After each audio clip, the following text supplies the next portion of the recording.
Welcome to another episode of our SaaS Stories podcast. I'm your host Ash, and this is a show where I interview proven founders and industry experts who share their stories, strategies, and insights to help you build, launch, and grow your SaaS business. In this episode, I'll be talking with Peter, who is a co-founder of Scale Ups. He has spent many years in the industry, shaping up the company's trajectories from his zeal for an impactful contribution led him to the Huddles, and then Peter's unwavering commitment saw his through challenges against industry giants, etc., etc. But I've got something more for you in this particular episode. I've got an expert which will be helping us to understand more about how actually the pain points which is suffered by all the founders, all the startups, all the scale ups could be addressed with help of some new strategies. So I hope you enjoy. Peter, welcome to the show. Thanks, Ash. Great to be here. Do you have a favorite quote, something that inspires or motivates you that you can share? So for me, there's two actually. The first one is effectively "This too shall pass." It kind of teaches you that when things aren't working that well, it's going to end. At some point in time, things will get better. But then conversely, don't get too arrogant in that the good times don't always last. And at some point in time, they may end up going off. So just always be cognizant of that.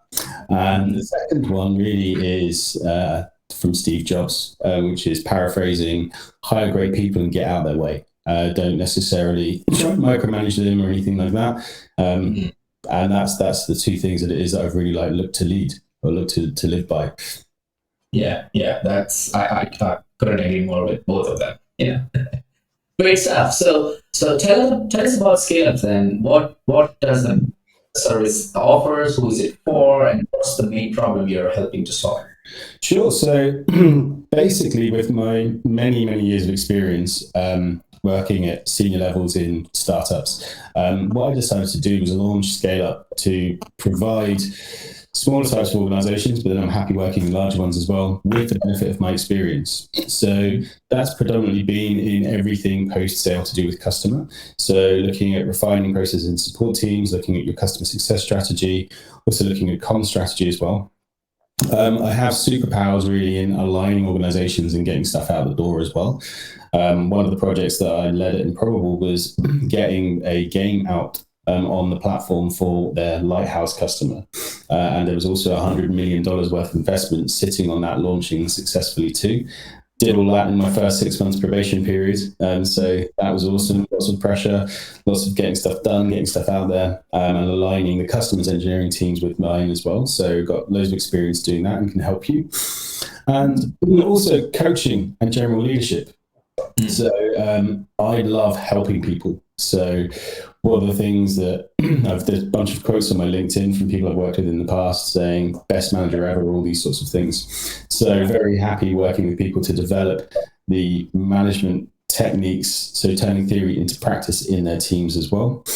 And also facilitation. So going in and doing workshops with organizations and helping them kind of get to the bottom of a specific problem that it is they have, and then finding a pathway forwards. Because that can often be a challenge. People often look at it from their lens, if you will. So from their side of the organization, I'm very experienced at doing it kind of at the higher level, broader, and bringing people along the journey with me.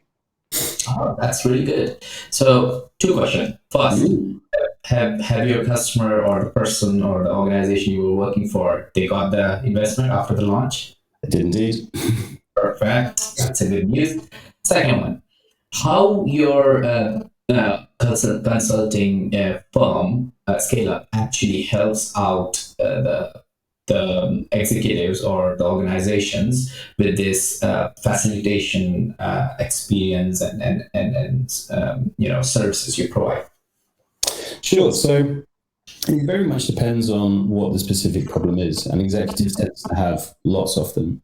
So it could be that we don't believe that we have, a high-performing engineering team, not because the people aren't very good, but they don't have brilliant rhythms of business in place, if you will, or some of the management there tends to be inexperienced. So what they tend to do is in one-to-ones, it's often just a bit of a chat, and this rhythm of business isn't in place. So looking to work with them to put things in place that are more regimented and a little bit more grown up. So for example, making sure that stand-ups are running. They often are, but okay, what's the format of the stand-ups? Are people again just chatting, or are they basically doing, here's what I did yesterday, here's what I'm planning on doing today, here's where I'm blocked, as very, very succinct as possible. If people start then conversing about being blocked, taking that offline, dealing with it separately, then treating one-to-ones, which everyone needs to have, as if they are purely for the member of staff that the one-to-one is about. They often turn into, oh, here's what I did yesterday, here's what it is that I'm working on. And there's, of course, a crossover there with regards to people's own professional development, in that the things that they're working on do end up impacting that. But they don't have to be be-all and end-all. So it's just making sure that people have a structure there to then start to become more high-performing. So there's all those sorts of things. Very much help as well around the overall customer journey. So thinking about it from an experience standpoint, not necessarily in the product, because that's very UX focused, but okay, what's the experience when customer is here? What's the experience when customer is here? What's the experience when customer here?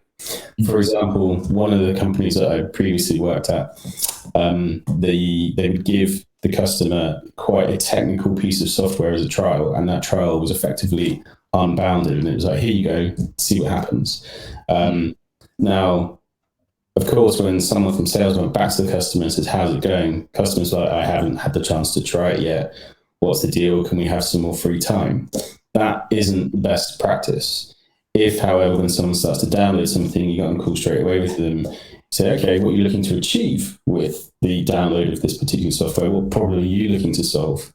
Then write that down, get agreement from the customer, agree a relevant time frame. At the end of that time frame, say, okay, if we've achieved this, are you going to buy? Yes. Okay, you've now got specific kind of rhythms, if you will, that you can go through to start pushing along the sales motion. And then, of course, there's professional services and everything that comes into play. So if you're running where you're effectively unstructured, I can very much come in and help bring you and all your teams along the journey to become more structured and hopefully more efficient. Got it. So what I picked up from your explanation is you actually make teams perform in a streamlined manner. Yes. Is that correct? Okay. So just out of curiosity, is it something related to the Safe Six, Scrum, Agility, Agile frameworks, which usually software firms use? So there is a little bit. I mean, historically, I have an old lapsed Prince 2 practitioner qualification, but a lot of project management, and this is not to be disparaging at all, I see it as a lot of kind of common sense. Of course, things shift, but you need to do some planning. If you plan too far, plan too much, it goes out the window because stuff changes. But at least having a vague idea of where it is you're looking to go and how long it's going to take you to get there when it is you're building stuff. Absolutely. So one of the big things that every single engineering team that I've ever come across struggles with is estimations. They often tend to be out the window. But then there's practices that you can invoke to try and make that a little bit better. So if you've got t-shirt sizing on things, for example, if you know it's an XL and you don't really know how it's going to get there because it's XL, unbounded, unknown, new territory, time box an estimation period for someone to have a technical spike into that development. Often people want to kind of try and solve it and it's great, and they end up banging their head against the wall for a long period of time and there's not really any update. If, however, you're breaking that down, because hey, everyone knows that if you break down big, hairy, audacious goals or problems into smaller parts, you're a lot more likely to achieve them. So again, it's just helping people put the framework in there and giving the advice. Great. So let's talk about where that story begins. Where did the idea for Scale Up came from? So frankly, I took redundancy from Improbable, where I worked last year, and then the tech market in London and worldwide just crashed. Yeah.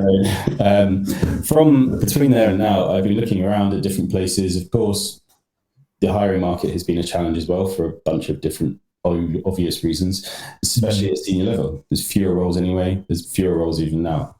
So I thought, hey, one of the things that I've always really loved about working in startups is A, the fast pacedness, B, the different challenges that you come across on a daily basis, and C, really being able to see how it is that I can impact an organization with my work directly. If I worked at a Google or something like that, I'm a very small cog in a very large machine. So I just almost, after doing some contracting and generally contracting really, had this epiphany of like, why don't I turn this into a brand and get it a bit more out there and have people come to me rather than just searching for contracting gigs, and really see how it is that I can help more people and have that direct impact, not just with them, but with my own business. Yeah, that's a great idea. And when you had this epiphany, did you look into the market where there were other products? What was going on? So there are a bunch of different consultants out there. I mean, I've looked into the market, and sure, like I said, there's loads of them. It's almost saturated. And from my perspective, what I'm really looking at, or how it is that I'm generating leads, is through LinkedIn primarily, and using my own network until it gets to such a point in time that that becomes larger. So second and third degree connections, I'm reaching out to people that it is that I've worked with in the past who have now done their own thing, reaching out to them, and that's actually going really quite well. I mean, from some recent work that I performed for Octopus Electric Vehicles in their customer operations team, through word of mouth internally, I've now been brought back in to do work with their product and technology team. So yeah, so it's expecting revenue and deals and my own kind of new projects to come primarily from that for now. Mm-hmm. Ironically, I actually interviewed recently somebody who is a LinkedIn guru from Amsterdam, and he generates like, I don't know, more than 200 leads in a day. Yep. That is how big he is in terms of content generation and all. And he only works for 3 days a week for 2 hours in the morning and 2 hours in the afternoon. That's it. Yep. And he runs an six-figure agency in Amsterdam, and he spent 6 months on holiday while working on his laptop. And when he told me this, I was like, oh my God, how much power you have when you're putting yourself out on LinkedIn and then, doing, because he used to actually run an agency before, but now he just works on his own. So LinkedIn is powerful. No doubt about it. Okay, great. So Peter, I'm eager to learn more about you as a person. How, can you take us back to your roots and share with our listeners about your upbringing, your childhood? How did your early experiences shape your journey and eventually led to become this, entrepreneur? And were there any key influences from your family or surroundings that played a significant role in shaping your entrepreneurial spirit? Sure. Well, I mean, my dad was a maintenance engineer and had a couple of different degrees from Cranfield Uni, but it wasn't necessarily enormously well paid or anything like that. So I'd say it was kind of very blue collar upbringing almost. But for me, I always felt that I wanted more, and was academic with a fast pace of learning. So when it was that I was at secondary school, that was all great. But then when I went to sixth form, I started at a sixth form in Cambridge called Hills Road. And that was almost like the most prestigious sixth form in Cambridge if you weren't paying money for it. But for me, I didn't really get on very well there, in that it was a slower pace of learning from what it was that I was used to, from being in top sets and everything at secondary school. So I was a little bit naughty and didn't attend lessons, but read the textbooks and still got really good grades. However, the teachers asked me to restart, and I did. But again, I just really wasn't feeling it, wasn't getting on with the staff there because I wasn't willing to conform. So I left and jumped around a few jobs. Even had a job working at Coutts Bank in London for a period of time when I was 18. And I guess I got my first real break, if you will, and a hunger purely by accident, in that I joined a startup called Redgate Software up in Cambridge. And I was employee number 56, and I was joined in the sales team, and I was 22 years old. Wow. Yeah. So I had previous retail sales jobs before then. I think the manager of the sales team as well, who was brother-in-law of one of the CEOs, ended up hiring me because he previously worked in Dixon's, another electronics shop, and so thought there was an affinity there. But I loved it. For me, I always remember, first of all, the casualness of it, because it was a startup. You come to the office wearing what it is you want. The joint CEO, one of them, used to have this really bizarre straw boater hat that he'd wear cycling into work. And you know those like zip trousers that you get for walking that cut off and turn into shorts. So he turned up into the office in those, and I remember someone coming in for a meeting with him. And the person who came in for the meeting was like, you're not the CEO purely because you're dressed. And he just, get out. I'm not having that sort of attitude in here. And that was great. Absolutely fantastic. And the thing that kind of really got me hooked was because it was a smaller sales team, you could really see how the numbers on the sales that you were making were directly translating and correlating into the company's success. And at the end of my first month, this CEO came in and said, hey, look, there's a company target of $1 million. Bearing in mind, this was a bootstrapped company, not VC backed at all. So, sales team, if you hit this $1 million target, which is in front of everyone in the company will get £1,000 bonus. But because this is $1 million target, it's $1 million and it's a milestone. If you end up doing it, I will also buy everyone in the company a flat screen TV. There you go. What? Does this happen? It's crazy. So from that moment, I was hooked, and the sales team did it, and it was brilliant. And then the next town hall that we had, the CEO made the announcement, and there was this big white lorry outside in the car park with all these TVs in the back, and it was fantastic seeing people trying to balance the TVs on their bikes going back into central Cambridge where they lived from the science park where the office was at. And yeah, like I said, I was hooked. I loved it. I loved the pace, the constant dynamic changing, constantly looking at markets, talking with customers. I realized I had a technical aptitude as well. So I pitched to move into first of all, doing some assisting with the product management team. So I learned a lot there around kind of like features, benefits, more from the sales side around, okay, you're asking that you want to easiness. Customer wants a big blue button. Okay, cool. You want the big blue button, but what you're actually trying to achieve. Because if we actually gave you big red switch, then that might work not just for you, but for other people across the board. So really getting to the root of the user problem and what it is they're trying to solve rather than just taking at face value the request. So that was great from a product standpoint. And then I pitched to move into what I call a technical pre-sales role. So I'd figured out that on the larger type deals, when someone a bit more technical joined the call, it would give more confidence to the buyers. So whenever it was that I joined in with another member of the sales team with that more technical aptitude, more confidence was there, transaction value was higher, there was a greater chance of the deal coming in.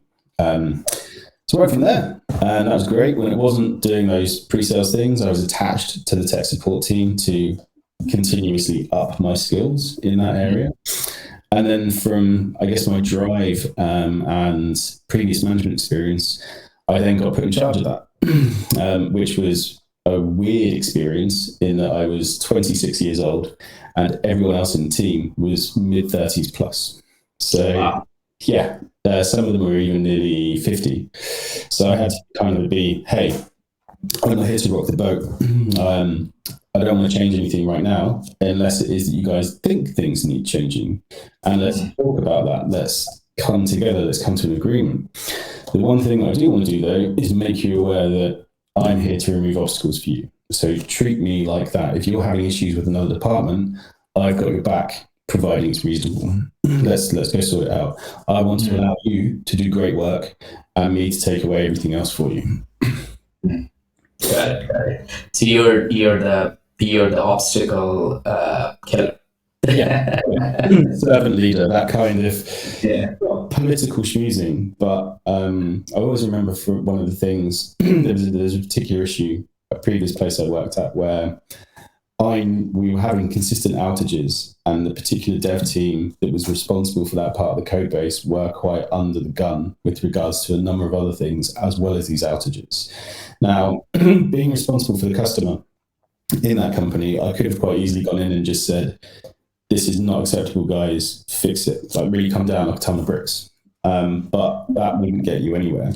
Yeah. So it's hey, I fully understand and I empathize and appreciate with absolutely everything that you got on your plates. I know that you're going this, you're getting pulled in a multitude of different directions.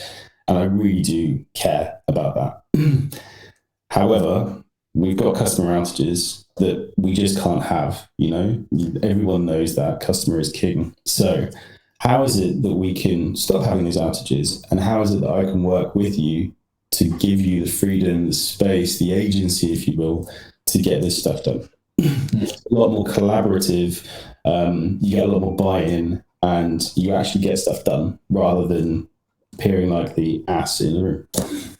Yeah, definitely. So I really want to go into the understanding of how Scale Up works, what are the strategies you use. But before that, I would like to know, can you give us a sense of the size of the business?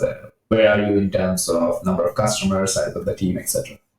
Yeah, so we're super early days for now. It's just me as the single consultant, kind of pitching myself out there. I've got about 6 customers on the books for now, doing different things for them. Ultimately, the best thing if you want to get in touch is to get in touch with me. There's a link on the website. You can email me, book a slot on my Calendly, and let's have a chat. Let's have a discovery call. Let's talk about what problem it is that you are looking to solve, what it is you've got. And if I can help out, I'll tell you, and I'll give you a rough structure and I'll give you a rough price. If I can't help out, I'll tell you as well.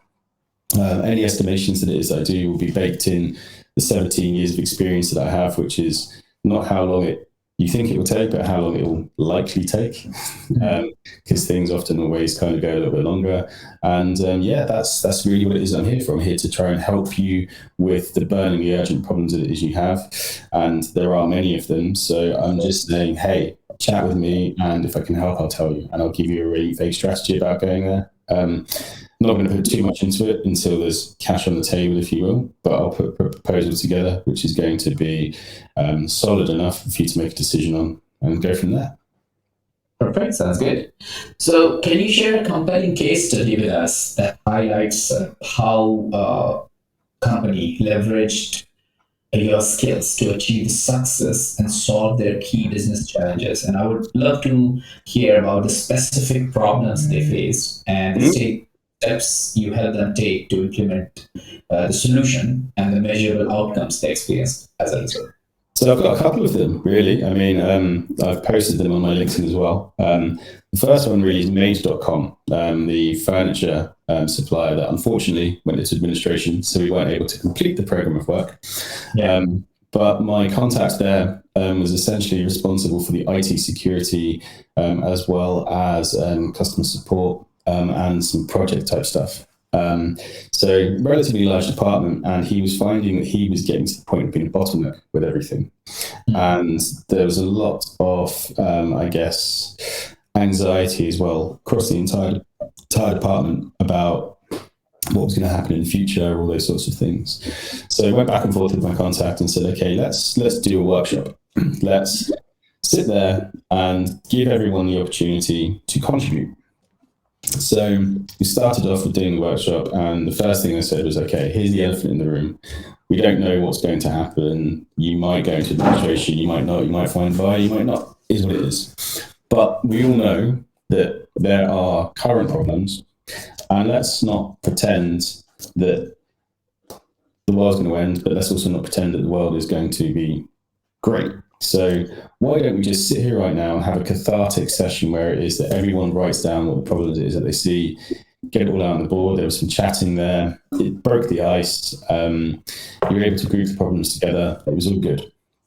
We then started to say, okay, here are the problems, here are the problem areas, the groups. What are we going to do about it? And there's lots of blank faces like, look, if you guys are experiencing this day in, day out, it doesn't just have to be the guy that runs the department that figures it out. You must have some ideas about how to make it better because you're living it day in, day out. So we then started to get that in place. So, okay, cool. Let's look to refine each of those into a path forward, a strategy for doing the solution.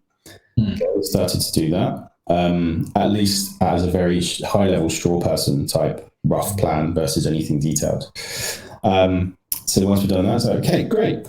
Who's going to take that on then? Who's going to own it? Because it doesn't have to be him. It can quite easily be one of you guys.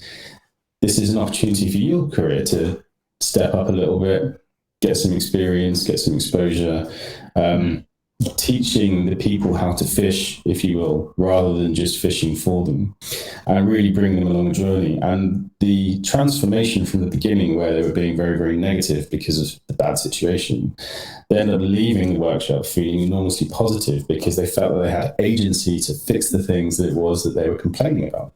Yeah. Yeah, but it's just kind of getting everyone into a room and having that methodology and that program rhythm, if you will, to bring them along and help them out. So Maid was one of them. The other one was Octopus. So the head of Octopus Electric Vehicles, which is this of energy. So the second story I've got is Octopus Electric Vehicles. So their head of operations, customer operations, I'd actually been mentoring him externally for the past 18 months, 2 years or so. And he approached me and said, hey, I've got this problem where I've got great operations managers, but one of them's leaving and I'm too stuck in the day-to-day and I can't spend the time to think about things strategically. And we have team leaders underneath the operations managers that have grown organically within the organization, which is awesome that they're promoting from within, but then they don't necessarily have that external management coaching experience either. So they said, can I bring you in to kind of fill that hole for now and help me out? I was like, absolutely, no problem at all. So one of the first things I did was come in and start looking at their, from an operational standpoint, the time to resolve. And they had some great practices in place, really down to almost like the minute, if you will, about how long certain things would take to do. But then from a forecasting perspective, when I was looking at it, the numbers just didn't make sense. They didn't add up at all. So one of the first questions I asked is it correct? And it turns out that it wasn't. Okay. Because things change, right? People, as they go along, adapt new processes, put new things in place. There's also a lot going on. So context switching time wasn't allocated as well to go between each of the tasks that it was that people were doing. So I said, this is great in that you want to have true precision. But for me, when it is you're looking to forecasting, at least at first, you want to have accuracy over precision. And by that, what I mean is, let's take a look at where you're at now, how many people you've got in the team, whether it is that they feel overworked or not, and then work backwards from there as to extrapolate. We have these requests coming about this, these requests coming about that, so on and so forth. Then you can ratio that up to then say, okay, with future growth, here's what our accurate-ish prediction looks like, because this is what the throughput has been of the team in the past. You can then start to move the needle and tweak it around specific time for a given task as you start to grow. But obviously, when you've got a lot of tasks that people are doing, that's quite a intense process to go through that and do the modeling appropriately. Whereas the accuracy over precision at least gives you a good view into the future fairly quickly. Especially if you're looking to kind of like present it to an exec team and say what my forecasting looks like for the next year, because those budget calls often come along almost last minute out of the blue to the heads of departments to say, can you get us these numbers? And yeah, or it's also working from sales numbers too, right? Especially in the SaaS world, in that just because X numbers of customers sign doesn't mean that X number of customers use. So or not churn out in exactly. So you have to kind of like collaborate as well with the sales team and customer success to ascertain, okay, what does the retention rate look like? At the same time, let's say, for example, in the Huddle's case, you're selling seat licenses to an organization, but frankly, you're not going to get 90% usage 90% of the time because it was a collaboration tool. People aren't going to be in it necessarily day in, day out. Some people pop in and pop out. So what are the average number of users across that account look like? So what does that then mean from a support incoming tickets perspective based on users of the platform? So doing all those calculations and measuring it out and really helping them with that, as well as the coaching, improving the management style and skills of their team leads. And that was great. Really loved it. And like I said, again, that was in the customer operations team, but I'm now being brought back in to work with the product and technology team. That's really impressive, Peter, because looking at the complex problems from a different perspective, splitting these complex problems into small chunks, and then trying to come up with a solution which is democratized is a really hard task in organization. Yep. Trust me, I'm not exaggerating it. I have worked with giants. I know how difficult it is to get even 3 people on the same page when it comes to a solution. Yeah. And you've been doing it with teams, so that's hats off to you. So great stuff. So I sense that you are more into products, SaaS, and operations and solutionizing issues into the organization. I do have somebody in my network whom I have interviewed on this show, actually. His name is Ryan. He's building a SaaS platform for improvement of operations inside the organization. So I remember that when you were explaining me about how you helped out this made.com and Octopus Energy, as a company. So let's take a hypothetical situation here. I'm enjoying this conversation so much that I want to go on and on. Limited time. So let's say a SaaS startup comes to you, and we have a network of SaaS founders here in London where we host monthly events, etc. The challenges they face is, first, when they're starting up, they don't have any funding, so they go to these accelerators, get some funding sorted, blah blah. That's fine. Then, when they want to scale up, they're mostly primarily focused on their product, how to make it more polished, more nice, secure, etc. Some of them are really, really good with customers also, because they do customer interviews, etc., and understand what their feedback is, their requirements is. The challenge they face is, A, to recruit good people into the organization, because it's super difficult in London. And B, even if they have good people, make them work together. Yeah. And I'm sure you must have seen this. Well, the other problem as well is, depending on the viewpoint of the founders, there was a great thing that I saw the other day from Sam Altman from back in the day, where he was effectively saying all founders as well automatically think this needs to be scalable. This product, if you will, needs to be the same product now and deal with the masses. It doesn't. It doesn't. And that I think is one of the primary problems, because from a product standpoint, firstly, one of the challenges around alignment is getting everyone to have a common goal.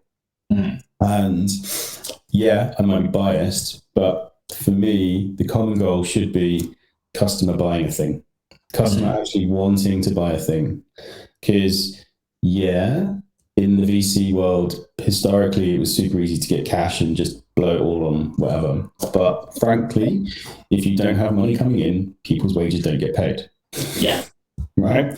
So it should be a fairly non-contentious thing to get people behind, no matter what department it is that they're working in. If this is benefiting the customer, let's do it. Now, you have to, of course, be pragmatic around that. So don't just do everything that the customer asks you, because they could be a bad fit for where it is that you want to go. But from a founder's standpoint, first of all, don't hire a software architect that wants to build something to the nth degree, because you're going to have to change that at some point in time. Make sure that you start off with something that just about works. That's why you have a support team. Try and make the UI, the experience around that, as slick as possible to keep people, even if there's bugs on the back end, because you just want people to have that nice experience. Then when it comes to working together, if we're all going towards the customer and everyone's saying, we should do this because it means getting our wages paid, happy days. Understood. So basically, instead of thinking and spending time and effort on something which might be useful in future, you Yep. focus on current, establish establish with your customers that yes, the product is ready for you, and then when you have more and more customer, according to your needs, you scale up according, Yeah. like Yeah. respectively. I mean, yeah, at some point in time, that might be a bit of a challenge in that you might make it akin to performing open heart surgery whilst also having the patient alive and running and doing something, because you're fundamentally trying to alter what it is you've got in a back end into a microservices world or something like that. Yeah. But I'd rather personally take that risk than going all out in the beginning, not knowing that I've got product market fit and people actually want to buy the thing that it is that I've got. Got it. Got it. Interesting. So, Like if you're building a kid a tree house, right? Do you build them the Taj Mahal up in a tree, or do you put a shed up in a tree to start off with, right? yeah. You build the first thing, and then you can, when they start to play with it more, and they love it, then expand upon it and make it cooler. Add a slide, add some swings, because other kids will like to play on the slide and swings as well. Yeah. But if you just build the Taj Mahal from the off and put all of that effort into building that, and it turns out that they're allergic to pollen and therefore they don't go out in the treehouse that much. Or the point. Yeah. Exactly. That's really interesting. So as we are heading towards the end of the interview, I want to learn more from you. So this is like, before we go into our lightning round, throughout the journey, you must have had experiences with valuable lessons, right? If you don't mind sharing, could you reflect on your experience and tell us about one mistake or a setback that you encountered along the way that Sure. not a regret, lesson?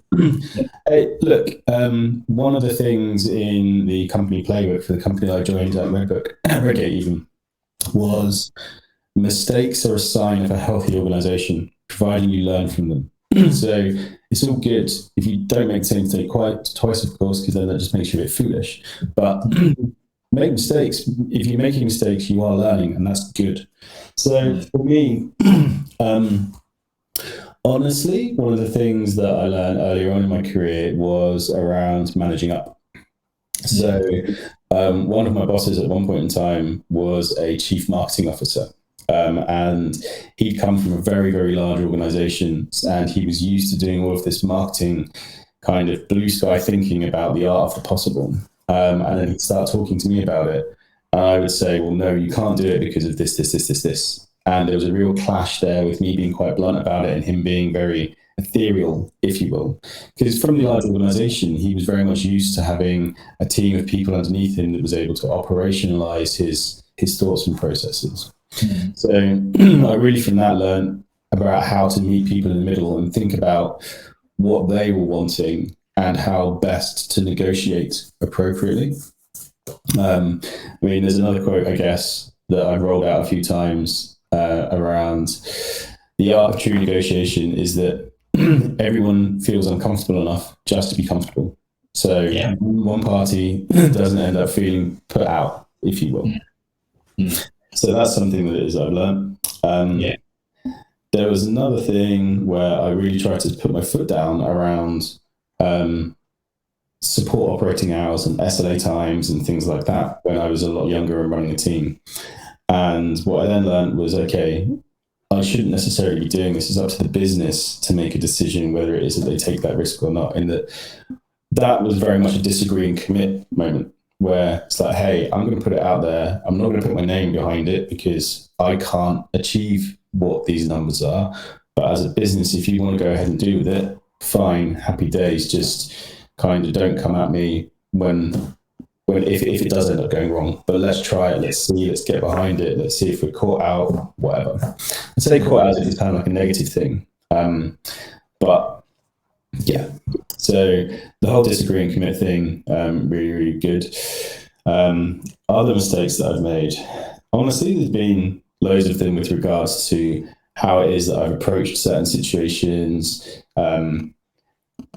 being cautious around the wording of things to kind of not upset people, going in being a little bit too bullish. But again, this is all good as long as you learn from it, take it as feedback and go forth. Yeah, totally agree. So and I want to pick up on the negotiation part, because what I've learned is, if you make the other party you're negotiating with uncomfortable enough that you can roll it back to comfort, then compared to somebody whom you just made comfortable since from the starting, when they both party leaves the room with a contract, the one which you made uncomfortable will be more happy. 100%. I mean, again, when I was at Huddle, our business operations director, who was in charge of security, I can't remember the exact reason why it was that I was going to him. Someone wanted access for something. And my approach to him was, if we start off in positions that we're going to make this as open as possible for Russians to hack it, it's that kind of putting them in that very, very uncomfortable position to then bring him back into something which is more in the real world, if you will. So 100% agree with you. Great. So we should wrap up now. We should go to the lightning round. I've got 6 quick fire questions for you. So answer them as quickly as you can. Okay. Great. Question number 1. What book would you recommend to our audience and why? Drive by Daniel Pink. I think it's an amazing book on motivation. Probably very well known by your audience anyway, but it's one I always thought was fantastic. Awesome. Also, if I can flip in the second one there, Best Service is No Service. I can't remember the authors, but it's an amazing book as well. Okay. Okay. What's one attribute or characteristic in your mind for a successful founder? Pragmatic. Yeah. I couldn't tell you how many times I've heard this. All the interviews, it's one of the things which you need desperately. What's your favorite personal productivity tool or habit? Slack. Slack. Good one. What's a new or crazy business idea you would love to pursue if you had time and money? I'm actually on board with this from one of my friends in that he came up with the idea, so I can't take credit on it, but I'm fully behind it in that he came up with this concept of attaching nurseries to old people homes, in that it's scientifically proven that old people live longer when it is that they are, when they're doing things with young people and so on and so forth. Nursery fees in the UK, probably they definitely are in the US as well, they're just astronomically high. If you had a subsidized nursery attached to an old person's home where the old people could look after the kids along with other members of staff too, it would help keep the old people young. From a revenue perspective, they're going to keep on paying to stay in the old people's home, cheaper nursery fees, everybody wins. Everybody wins. This is an amazing idea. I'm totally up. If you ever need somebody come on board on this one, give me a shot. Sure. I have lots of old age people in my family, and I do have a few younger ones, so I understand the emotion. Okay. What's an interesting or fun fact about you that most people don't know? I once was very nearly shot by the Queen Mum's bodyguards. Ooh. And by the shot, what did they do? Really? Oh my God. Okay. That is definitely a fun fact. Right. Last, what's one of the best piece of business advice you have received? Honestly, that predominantly it's not personal, it's business. If someone's objecting to you, they're not objecting to you as a person. Like, take the emotions out of it, take the human element. Again, put the pragmatic face in front. Don't too ruled by emotions. Of course, have emotions, be empathetic, get people on board, understand people, treat them as individuals, so on and so forth. But if you find that something comes at you that feels like an attack, it generally really isn't. And majority of the time, everyone has the best intentions. They're not trying to be nefarious. They're just approaching whatever it is that you're approaching with a different lens, a different view on the world. And healthy discussion and debate is cool. Gives you an opportunity to disagree and commit, gives you an opportunity to learn if there's something it is you're ignorant of. It's all good, it's not a personal attack, it's business, just move forward. Perfect. That's lovely, lovely advice. Peter, thank you so much for joining me and sharing your story and back in the last years of building Thanks for having me. skills and some of the ups and downs along the way. If people want to check out your consulting website, what's the URL? How do they get in touch? Sure. So it's https even scale-up with two P's to represent my name, Peter Peart, .uk. You can also find me on LinkedIn, Peter Peart on LinkedIn. So yeah, look forward to hearing from anyone that wants some help. Awesome. Peter, thank you so much for joining us today and sharing your inspiring journey and the impactful work you're doing. It's been an absolute pleasure having you on SaaS. It's been great being here, Ash. Thank you. Perfect. Thank you all for listening to this episode of our SaaS Stories podcast. I hope you found our conversation with Peter insightful and inspiring. If you want to get in touch with Peter, give me a shout. I can hook you up with him. If you are a founder or an industry expert interested in sharing your stories on SaaS Stories podcast, please don't hesitate to reach out. Simply email me at ash@artcircles.com and let's connect for a potential interview opportunity. Stay inspired, stay motivated, and keep building.